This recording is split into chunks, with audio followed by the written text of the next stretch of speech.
Welcome to On Roads Less Travelled. In this video, we visit Innamincka in South Australia.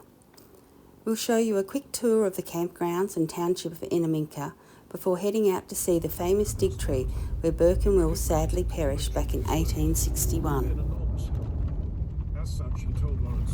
And here we are on the last part of our journey to Innamincka. What a beauty of a nest. As we've still got about 290 kilometres to do, Greg's just filling up the vehicle with the from the jerry can. Discovered that it's quite hard getting fuel into the Ranger petrol tank from the jerry cans because it doesn't have a cap. It's got this crazy setup instead. So we're having to use the hose with the marbles in it to jig it to get it to auto feed. And there's our Innamincka. And we're going to pull straight into the Bowser because we have got 31 kilometres left on our petrol gauge.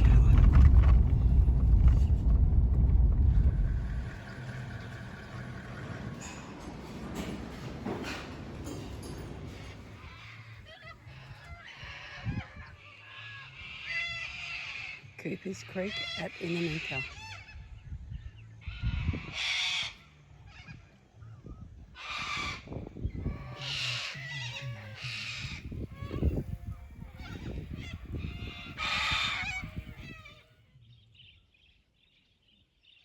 I could see these little heads in the water and wondered what they were.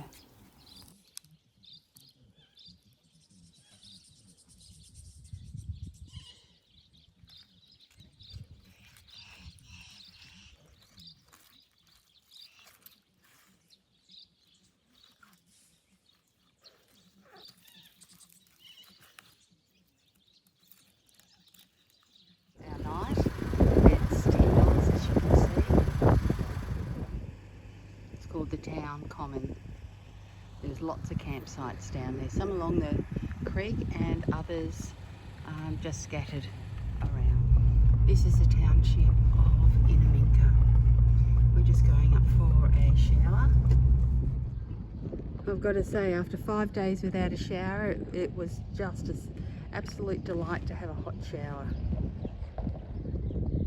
They've got some lovely little sculptures here too, and a display about the history of Innamincka. There is a well-stocked general store here and a pub that does great meals. This is our 4th visit here, and it really is just a charming little town.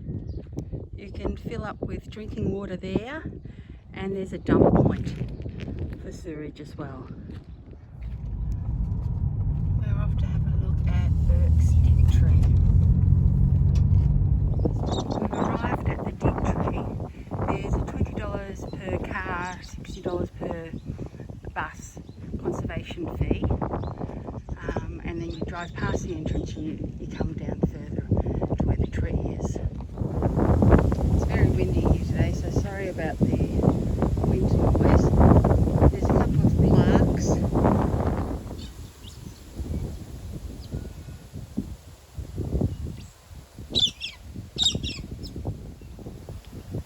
This is a face tree, which is a tribute to Burke, in which Burke's likeness was carved. There's also this carving on the face tree, which is known as Dick's Blaze. This is a lonely spot that Burke finally passed away after all these long struggles across the deserts of Australia. And this is the real Dig Tree, Bray's tree, where he left a message for Burke about the supplies buried in the camel trunk under the tree.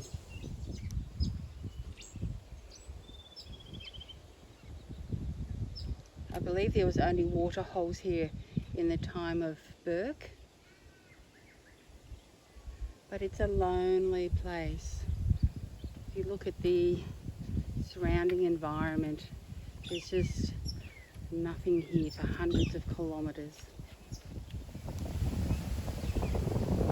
And a monument to Burke.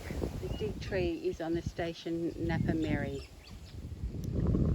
Imagine waiting here 4 months, sitting under a tree, waiting for Burke's return. There's just not much here. There are drop toilets available at the Dig Tree site, just across from where you first enter. More information on the story of Burke and Bray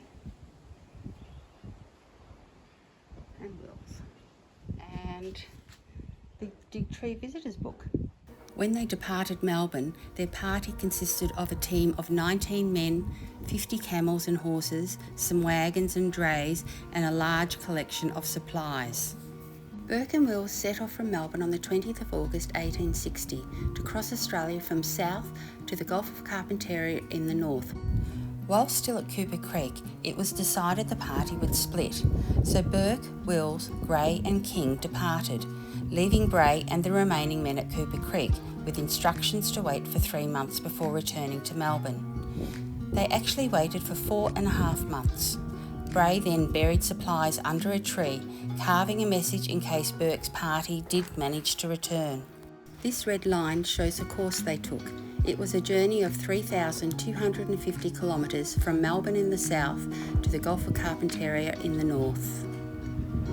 Robert O'Hara Burke, William Wills, Charles Gray and John King reached the Gulf on the 11th of February 1861. They arrived back at Cooper Creek on the 21st of April that same year.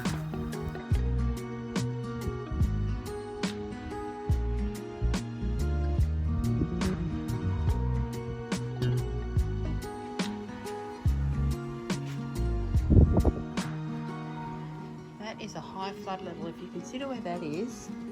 And then I'll take you out here, and way over there where the tree line is, that's where Cooper's Creek is. You can camp here. You need to bring your own wood.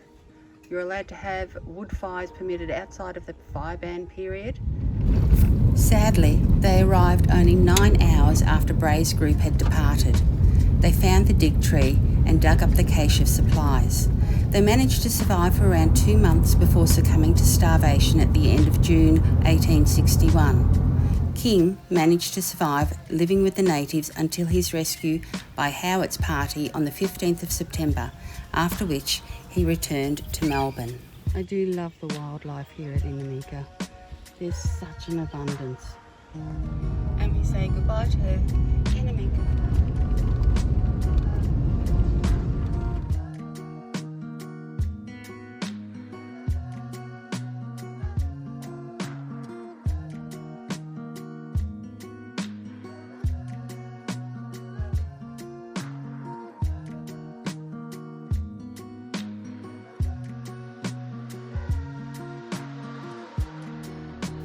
Thank you for watching this edition of On Roads Less Travelled. Please remember to like and subscribe.